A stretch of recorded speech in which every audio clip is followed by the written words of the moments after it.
Hello everyone, আসসালামু আলাইকুম। আশা করি প্রত্যেকে ভালো আছেন। আজকের ভিডিওতে কথা বলবো স্যামসাং এর নতুন একটা স্মার্টফোন নিয়ে, স্যামসাং গ্যালাক্সি A75G। এই মুহূর্তে এটি বাংলাদেশে অফিসিয়ালি পাওয়া যাচ্ছে তিনটি ভেরিয়েন্টে, সেটি হচ্ছে 6 128, 8 128 এবং 8 256। এই তিনটি ভেরিয়েন্টে এই ফোনটি পাওয়া যাবে।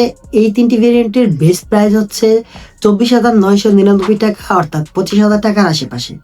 এখন কথা হচ্ছে, এই ফোনটা কি সত্যি আপনাদেরকে ভ্যালু ফর মানি প্রোভাইড করবে, নাকি ফোনটির ব্র্যান্ড ভ্যালু দিয়ে আপনাদের কাছ থেকে মূল্যবান অর্থ হাতিয়ে নেওয়া হচ্ছে।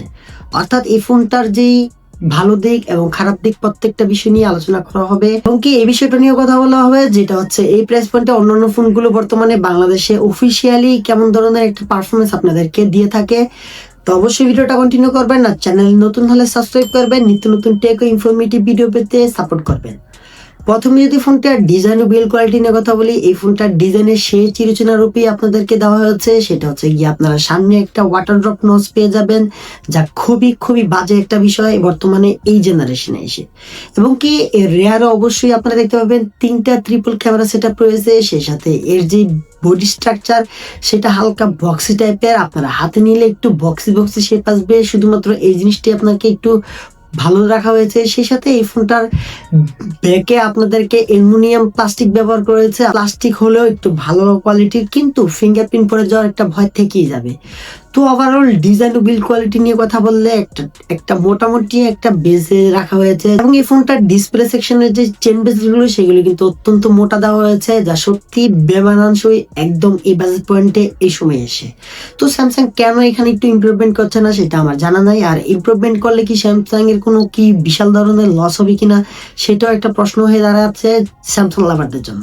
তো যাই হোক, ডিজাইন ও বিল্ড কোয়ালিটি একপাশে রেখে আমরা এখন যদি কথা বলি ফোনটার ডিসপ্লে সেকশন নিয়ে, এই ফোনটাতে একটা 6.67 ইঞ্চির একটা সুপার অ্যামোলেড ডিসপ্লে দেওয়া হয়েছে, যা এই প্রাইস পয়েন্টে অবশ্যই একটা প্লাস পয়েন্ট।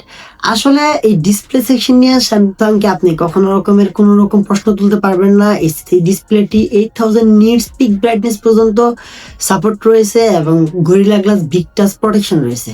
শুধুমাত্র ডিসপ্লে দিয়ে কি ফোনটা আপনি ব্যবহার করবেন, শুধুমাত্র ডিসপ্লের জন্য কি ফোনটা আপনি কিনবেন, সেটাও আপনাকে মাথায় রাখতে হবে। ওভারঅল এই ফোনটার যদি একটা ওভারভিউ কথা বলি ফোনটার ডিসপ্লে নিয়ে, তাহলে ফোনটার ডিসপ্লে আপনাকে টপ নচ দিবে। শুধুমাত্র আপনি যদি ফোনটার ডিসপ্লে ডিজাইনটা বাদ দেন, অর্থাৎ ওয়াটার ড্রপ নচ বাদ দেন, সেই ক্ষেত্রে আপনার চেন বেজেল গুলো বাদ দেন। তো এগুলো ডিসপ্লে নিয়ে, ডিসপ্লেতে আপনি সন্তুষ্ট থাকতে পারবেন। আর এই ডিসপ্লেতে আপনার 90 হার্টসের রিফ্রেশ দেওয়া হয়েছে, যা সত্যি খুব বাজে একটা ব্যাপার।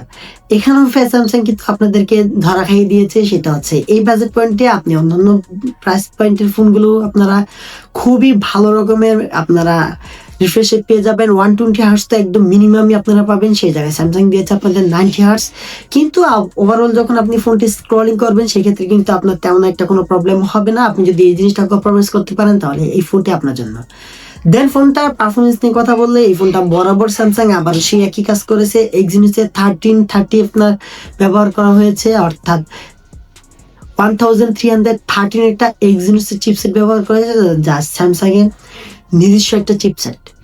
এখন কথা হচ্ছে, এই ফোনটার যে পারফরমেন্স সেকশনে দেওয়া হয়েছে যে চিপসেটটা, সেটা কিন্তু অবশ্যই একটা মোটামুটি বেস ভেরিয়েন্টের চিপসেট। আপনি সেটা দিয়ে আপনি অবশ্যই আপনার কিছু কিছু কানেক্টিভিটি 5G তে সাপোর্ট করাতে পারবেন। স্যামসাং সবসময় তাদের এই চিপসেটটাকে যদি একটু আপগ্রেডেড করতে পারতো, বিশেষ করে এই ফোনটাতে যদি এক্সিনোসের টা রেখে মিডিয়াটেকের কোনো চিপসেট ব্যবহার করতো, তাহলে অবশ্যই স্যামসাংটা এই পারফরমেন্স সেকশনে এগিয়ে থাকতো। কিন্তু আপনি ডে টু ডে ইউজের জন্য এই ফোনটাকে একদম বাজেট ফ্রেন্ডলি লাগতে পারেন, যে বাজেট বলা হয়েছে। কিন্তু এখন কথা হচ্ছে, মাত্র 24 থেকে 25,000 টাকা প্রাইস পয়েন্টে একটা ফোন কিনবেন, শুধুমাত্র ডিসপ্লেটা একটু ভালো আপনার, সেই সাথে আপনি একটা মিডিয়াম চিপসেট বহন করবেন, এই বাজেট পয়েন্টে কিন্তু আসলে সেটা একটা বিরক্তকর ব্যাপার মনেই হতে পারে।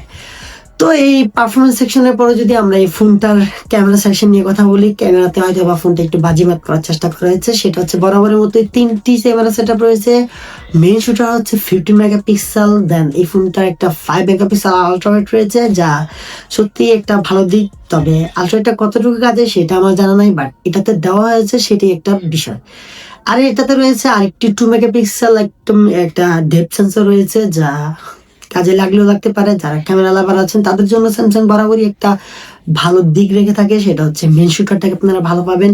সেই সাথে টুকটাক আলট্রাওয়াইড দিয়ে কাজ চালিয়ে নেওয়ার মতো এই ফোনটাতে আপনি ডে লাইটে ভালো রকমের ছবি তুলতে পারবেন, ভিডিওগ্রাফি করতে পারবেন, মোটামুটি লেভেলের আপনি সন্তুষ্ট থাকতে পারবেন। বিশেষ করে সোশ্যাল মিডিয়ার জন্য যেই মিডিয়া কনজাকশন করতে পারবেন, সেগুলো দিয়েই কিন্তু আপনি এই ক্যামেরাটার কাজ চালিয়ে নিতে পারবেন। দেন এই ফোনটার ব্যাটারির কথা যদি বলি, ফোনটাতে 5000 mAh এর একটা ব্যাটারি দেওয়া হয়েছে এবং এই 5000 mAh এর ব্যাটারিকে চার্জ দেওয়ার জন্য দেওয়া হয়েছে 50 ওয়াট একটা ফাস্ট 50 ওয়াট চার্জ। কেমন সম্ভব ভাই?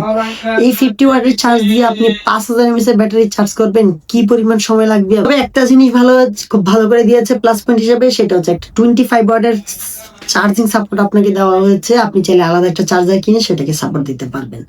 তো মানে আপনাকে আলাদা একটা চার্জিং কিনতে হবে, যদি আপনি ফোনটাতে দ্রুত চার্জ করতে চান আপনাকে চার্জার কিনতেই হবে।